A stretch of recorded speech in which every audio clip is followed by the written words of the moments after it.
This class comes under the heading of motivation. It deals with Maslow's hierarchy of needs. Now this is quite a famous approach to looking at motivation, and it's very widely taught in business schools around the world.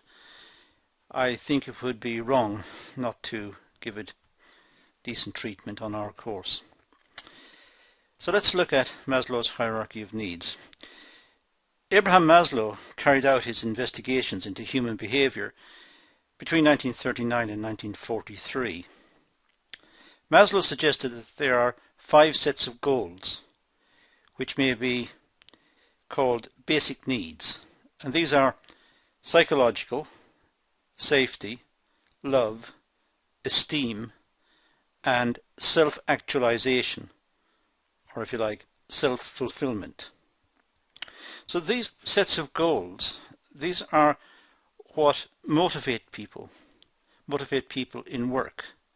This is what drives the people and drives the workers. And it's important that we go across these in turn. It's not to say that Maslow's hierarchy of needs is the be-all and end-all of motivation theory. There are many theories of motivation. It just so happens that this one seems to be quite famous and deserve quite a bit of attention.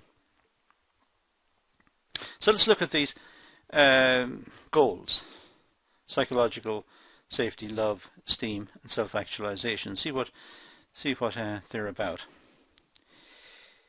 He arranged the goals into a series of different levels in order of importance, and he ranked these, the basic needs, according to the levels of importance, as we'll see in a moment. Man's basic needs are psychological. For example, hunger, thirst, sleep, etc. So we have very basic needs. And when these needs are satisfied, they are replaced by safety needs, reflecting the desire for protection against danger or deprivation. So we start off with satisfying the most basic needs: hunger, thirst, sleep, and then when they are satisfied, when we've satisfied those, we move on to the next level of needs, which would be security, safety needs. And these in turn, when they're satisfied, when the safety needs are satisfied, they're replaced by the need for love or belonging to, which are functions of man's desire to belong to a group, to give and receive friendship, and to associate happily with people. So what we've got now is we've got a ranking of needs: basic needs, thirst, hunger, etc. After that we have safety needs, which we want to satisfy, reflecting our desire for protection and safety, danger, to avoid danger and so on. And when those are satisfied, we move on to the need for love, or belonging to, which is our desire to mix with people happily and to have friendships. When these needs are satisfied, there is esteem needs, the desire for self-esteem and self-respect, which are affected by a person's standing or reputation, and also the need for recognition and appreciation. So as we move along the needs, having satisfied our basic needs, we're getting into more refined needs. Now we're into the need for esteem, for reputation, and to be recognized and to be admired by others. Finally, individuals have a need for what Maslow calls self-actualization, or a desire for self-fulfillment, which is an urge by individuals for self-development, creativity, and job satisfaction.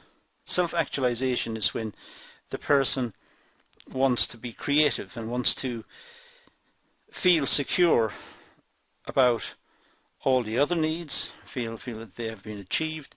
Now is the time to address the higher order needs, the self-actualization needs, the self-fulfillment needs.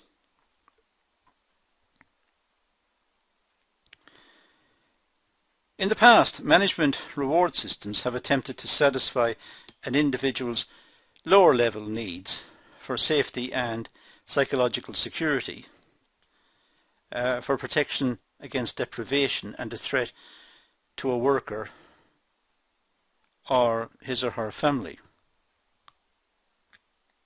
However, management reward systems are now, or should be, endeavouring to satisfy the individual's higher level needs for esteem and self-fulfillment. Self-fulfillment. So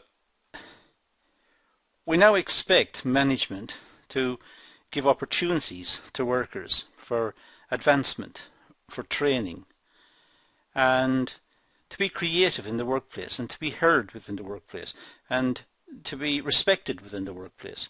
So it's not just a question of fulfilling basic needs, having the workers work and giving them a wage which was sufficient to feed them and their families and to supply the basics.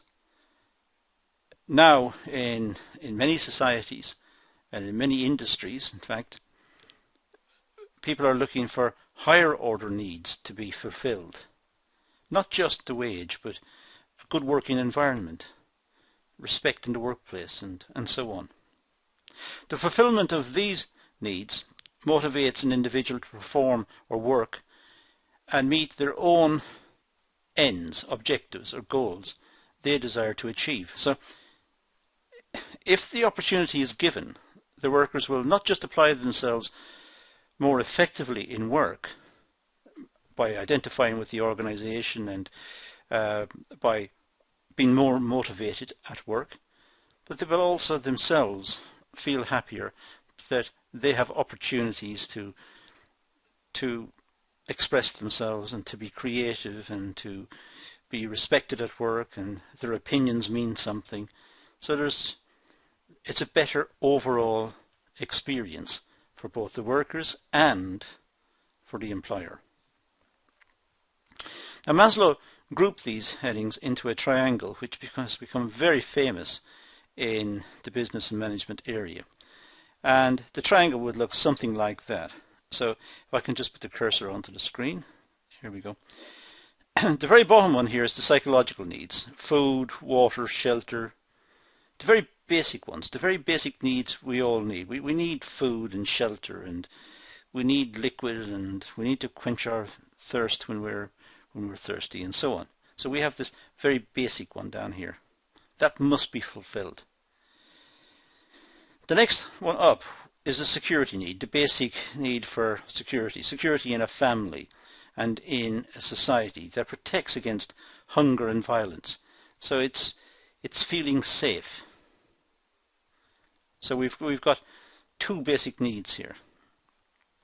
And likewise in work, the wages paid at work here will buy the food, the water, the shelter and the clothing and so on, but it will also buy perhaps an element of security at home by giving proper dwellings and proper homes for people to live in.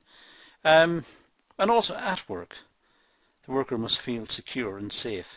They're not going out to risk their lives, perhaps. They're just going to work. I know some occupations are dangerous, but presumably the workers who engage in those do so knowingly. And the next one up is the love and belonging need.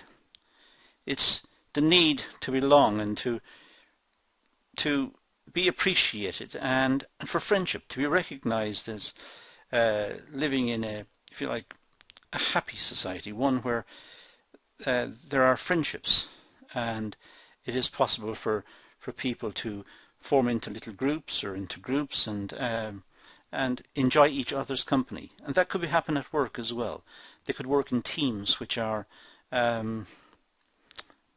good experiences, and there's a desire to do that if possible.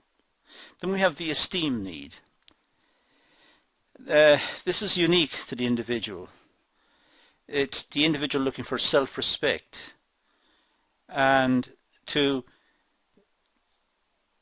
enjoy, if you like, enjoy the general esteem from others, to be respected by others, for others to admire the person and to respect the person. And then at the very top of the pyramid, or this triangle, is the need for self-actualization. It means the individual is able to meet the inner desires, the desires not just for self-esteem, but also to be creative and to be an individual and to develop whatever talent they have, whatever skills they have, and to be recognized as someone who is very skillful or very talented in some respect. It's the desire for self-actualization, to live out their own dreams.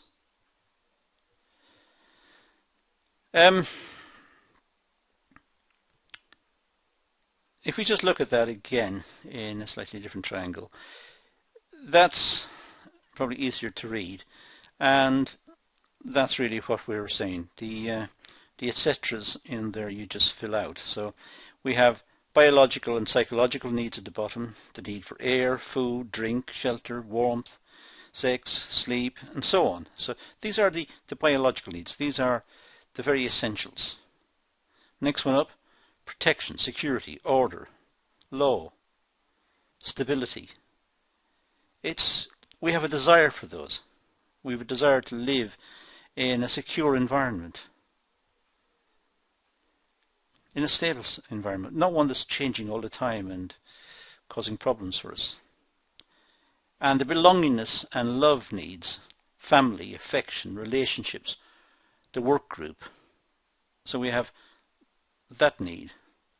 And then we have the esteem need, the achievement, status, responsibility, reputation, to be respected by others and to be admired by others. And finally, at the very top, self-actualization, which is personal growth and fulfillment.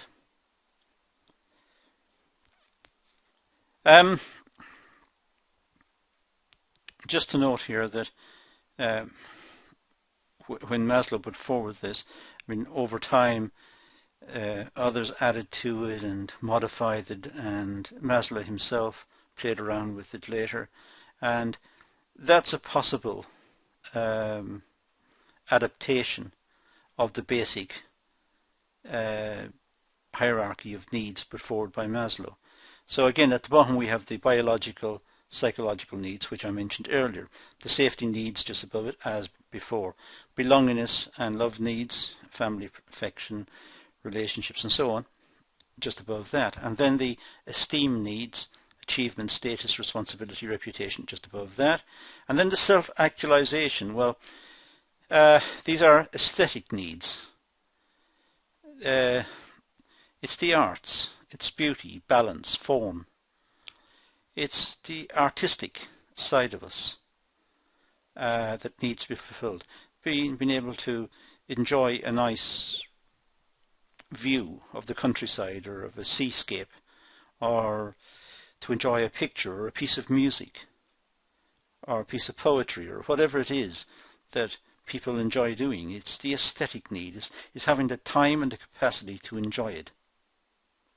And we also have the cognitive needs, knowledge, meaning, and self-awareness, the development of the individual to answer for themselves perhaps the bigger questions, the more philosophical questions, the more abstract questions, the questions that do not generate an income or do not lead to any material development necessarily, but perhaps just answer curiosities in the mind of the individual.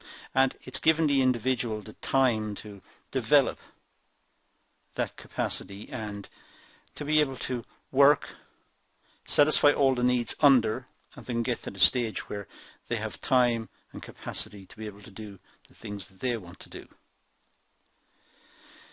So that is all I want to do about Maslow's hierarchy of needs. As you can imagine, it's been subjected to lots of criticism, and there are other models, many more models of motivation, But this particular view says that in terms of motivation, the basic needs must be fulfilled first, and then the higher needs are above it. And it's a very, very popular theory. It's a very, very popular view. I think it's one that everyone in the business and management area must be familiar with. But that's all I'm going to do on this topic at the moment, so thank you for watching.